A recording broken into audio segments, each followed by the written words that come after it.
మొన్నటికి మొన్న అరవింద్ రెడ్డి అని ఒక తెలుగుదేశం పార్టీ కార్యకర్తను ఎన్ఎస్ గేట్ లో 2 కాళ్ళు చేతులు ఇంచినారా తెలుగుదేశం పార్టీ గూండాలు. ఆ అరవింద్ రెడ్డి చేసిన తప్పేంటంటే పరిటాల రవి 100 మంది రెట్లను చంపినాడు అని ప్రెస్ మీట్ పెట్టి మాట్లాడినారు. ఆయన పార్టీ తెలుగుదేశమే. పరిటాల రవి 100 మంది రెట్లను చంపినాడు అని ఆయన ధర్మవరంలో ప్రెస్ మీట్ పెట్టి మాట్లాడితే పరిటాల శ్రీరామ్ గూండాలు మా పరిటాల శ్రీరామ్ ను మాట్లాడేవానివా పరిటాల రవిని మాట్లాడేవానివా అని శ్రీరామ్ పేరు చెప్పి వీడియో కాల్ చేసి శ్రీరామ్ బాబు క్షమాపణలు చెప్పు లేదంటే కాళ్ళు చేతులు ఇచ్చుతామంటే అతను క్షమాపణ చెప్పలే అరవింద్ రెడ్డి. మన పార్టీ కాకపోవచ్చు అతన్ని 2 కాళ్ళ మీద అట్లా 4 మనుషులు కాళ్ళు చేతులు పట్టుకొని 2 కాళ్ళ మీద బండలేసి నొచ్చు అయ్యేటట్లు నలగొట్టినారు రాడ్లతోనూ బండలతో. మరి ఇవన్నీ రెడ్ బుక్ రాజ్యాంగాలు కాదా లోకేష్ బాబు చేస్తాండేటివి? ఇవన్నీ ఎందుకు చేస్తున్నారంటే ధర్మవరంలో ఆయన పెద్ద వసూలు రాజా అయినాడు. అడిగేవాడు ఎవరు లేరనుకున్నాడు పరిటాల శ్రీరామ్ని. ధర్మవరంలో చరిత్రలో ఎన్నడూ నేసే వాళ్ళ జోలికి ఎవరు పోలే. కానీ పరిటాల శ్రీరామ్ నేసే వాళ్ళను కూడా ఇడిసిపెట్టాల వాళ్ళ దగ్గర కూడా డబ్బులు వసూలు చేస్తున్నాడు.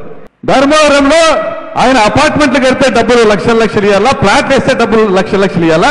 ఈ Anantapuram sub register office Dharmavaram register ఆఫీసులో ఎవరు ఆస్తులు కొన్నా రిజిస్ట్రేషన్ కొన్నా డబ్బులు కట్టాలంటే వీళ్ళకి నాయన గంట జాగీరాయాలది.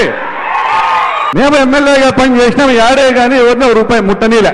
అందుకే మా మీద కూడా విమర్శలు ఉన్నాయి. ప్రకాష్ రెడ్డి బతకలే మమ్మల్ని బతకనీలేదు. అదే అనంతపురం సబ్ రిజిస్టర్ ఆఫీసులో రుద్రంపేట సబ్ రిజిస్టర్ ఆఫీసులో ధర్మవరం సబ్ రిజిస్టర్ ఆఫీసులో రిజిస్ట్రేషన్ అయితే కప్పం పోవాలి. అంటే పరిటాల రవి గారు చనిపోయి 20 సంవత్సరాలైనా నిద్రలో కూడా ఆయనకి ఉచ్చు పోసుకునే పరిస్థితులు ఈ రోజు ఒక ప్రకాష్ రెడ్డి వాళ్ళ కుటుంబానికి కూడా వస్తున్నాయి. అంటే నిద్రలో కూడా కలవరించుకున్నాను వచ్చి పరిటాల రవి అని.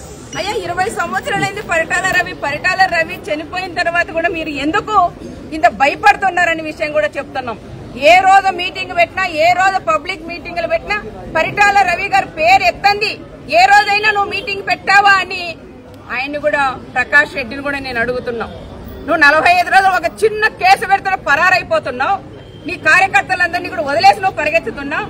మళ్ళీ అవన్నీ అయిపోయి కోర్టులో నువ్వు తేల్చుకున్నాక మళ్ళా వచ్చి 2 రోజులు మాట్లాడతావు. ఏదైనా కేసు పడిందంటే మళ్ళా పరిగెత్తిపోతున్నావు. అంటే జనాల్ని రెచ్చగొట్టేదానికి గ్రామాలకు వస్తున్నాడు. జనాలు రెచ్చగొట్టడానికి మీటింగులు పెట్టి ఆయన రెచ్చగొడుతున్నారు. దయచేసి ఇలాంటి రెచ్చగొట్టే మాటలు మాట్లాడితే మనం కూడా ఊరుకోవద్దండి అని ప్రత్యేకంగా జనాలకు కూడా నేను తెలియజేస్తున్నాను. నువ్వు 5 సంవత్సరాలు నువ్వు ఎమ్మెల్యేగా ఉన్నావు. మరి పరిటాల రవి గారు ఇంతమందిని చంపారు, అంతమంది వందలాది మంది చంపారని ప్రతిరోజు మీరు ప్రెస్ మీట్లలోనూ మీటింగుల్లో మీరు మాట్లాడుతున్నారు. అయ్యా నీకు దమ్ము ధైర్యం ఉండింటే నువ్వు 5 ఏళ్ళు ఎమ్మెల్యేగా ఉన్నప్పుడు ఎందుకు పరిటాల రవి చంపినారని చెప్తున్నావు? ఆ ఎముకలన్నీ ఉన్నాయంటున్నావు. ఎందుకు నువ్వు తేల్చుకోలేకపోతున్నావయ్యా? పదే చెప్తున్నాం. నువ్వు పరిటాల రవి గారి గురించి మాట్లాడే అర్హత కూడా నీకు లేదని చెప్తున్నాం. నువ్వు కార్బాంబు కేసులో 45 మందిని పొట్టను పెట్టుకునే వ్యక్తి ఈ రోజు నువ్వు పరిటాల రవి గారి గురించి మాట్లాడతావయ్యా? పరిటాల రవి గారు 10 మందికి సహాయం చేసే వ్యక్తి పరిటాల రవి గారు. అలాంటి వ్యక్తి కాళ్ళ కింద దూరినా నువ్వు తీర్చుకోలేపోవని ప్రత్యేకంగా ఆయనకు కూడా నేను తెలియజేస్తున్నాం. అదే కాకుండా ఇంకో సైకో ఉన్నాడు జగన్ రెడ్డి కూడా రెచ్చగొట్టి మాట్లాడుతున్నారు. రప్పరప్పాలంటాడు. తర్వాత చంద్రబాబు నాయుడు గారిని బాయిలేకి దుంకమంటాడు. అయ్యా చంద్రబాబు నాయుడు గారు కాదు బాయిలేకి దుంకడం, నువ్వు నీళ్ళ లేని బాయిలేకి కూడా దుంకడే ఆ బాయి కూడా ఇదవుతుందని కూడా ప్రత్యేకంగా కూడా చెప్తున్నాం. చంద్రబాబు నాయుడు గారి సార్ గురించి మాట్లాడే అర్హత లేని వ్యక్తి ఒక జగన్మోహన్ రెడ్డి. ఈ రోజు జగన్మోహన్ రెడ్డి మా అన్న చంద్రబాబు నాయుడు గారిని గాని మా నాయకుడైన లోకేష్ బాబు గారిని గాని రకరకాలుగా విమర్శిస్తున్నారు. మీరు ఏవైతే తప్పులు చేశారో ఆ తప్పులకి సాక్ష్యంగానే ఈ రోజు మీరు జైలుకు పోతున్నారు. మీరు జైలుకు పోతా అంటే అది కూడా చూసి భయపడి ఈ రోజు మా నాయకుడు చంద్రబాబు నాయుడు గారిని రకరకాలుగా కూడా మీరు మాట్లాడుతున్నారు. అయ్యా జగన్ రెడ్డి నువ్వు కూడా సూట్ కేసు రెడీగా పెట్టుకో. నువ్వు కూడా తొందరగానే మీలాంటి పెద్ద పెద్ద చేపలు కూడా మళ్ళీ మీరు కూడా జైలుకు పోయే పరిస్థితులు కూడా ఉన్నాయని ప్రత్యేకంగా మీకు చెప్తున్నాం. ఏ రకంగా మమ్మల్ని అరెస్ట్ చేస్తారని భయపడి జనంలోకి రెచ్చగొట్టి మాట్లాడి హెలికాప్టర్లో రావడం, జనాలందరినీ కూడా ఏదో జనాలు రాకపోయినా వచ్చినట్లు కూడా సృష్టిస్తున్నారు. నిన్ననే హోమ్ మినిస్టర్ గారు అనితమ్మ గారు కూడా ఒకటి ఇది చేశారు, వీడియో కూడా పెట్టారు. జనాలు ఎంతమంది ఉన్నారు ఒక్కసారి చూడమ్మా భారతమ్మ. జనాలు లేకపోయినా ముందు వీడియోలు పాత వీడియోలన్నీ కూడా నువ్వు చూపించి ఏదో జనం విపరీతంగా జనాలు వచ్చినట్లు నువ్వు సృష్టిస్తున్నావు. ఒక్కసారి చూడమ్మా భారతమ్మ అని నిన్నే అనితమ్మ కూడా ప్రెస్ మీట్ పెట్టింది, మీకు అందరికీ కూడా తెలుసు.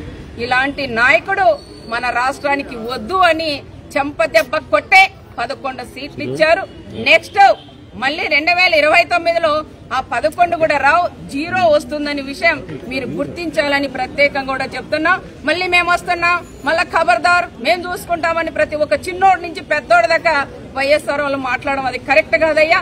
పర్మనెంట్ గా మా తెలుగుదేశం పార్టీ మా నాయకుడు చంద్రబాబు నాయుడు గారు సీఎం గాని ఉంటారని ప్రత్యేకంగా ఈ పాపంపేట సాక్షిగా నేను చెప్తున్నానని ప్రత్యేకంగా కూడా తెలియజేసుకుంటూ కలదు.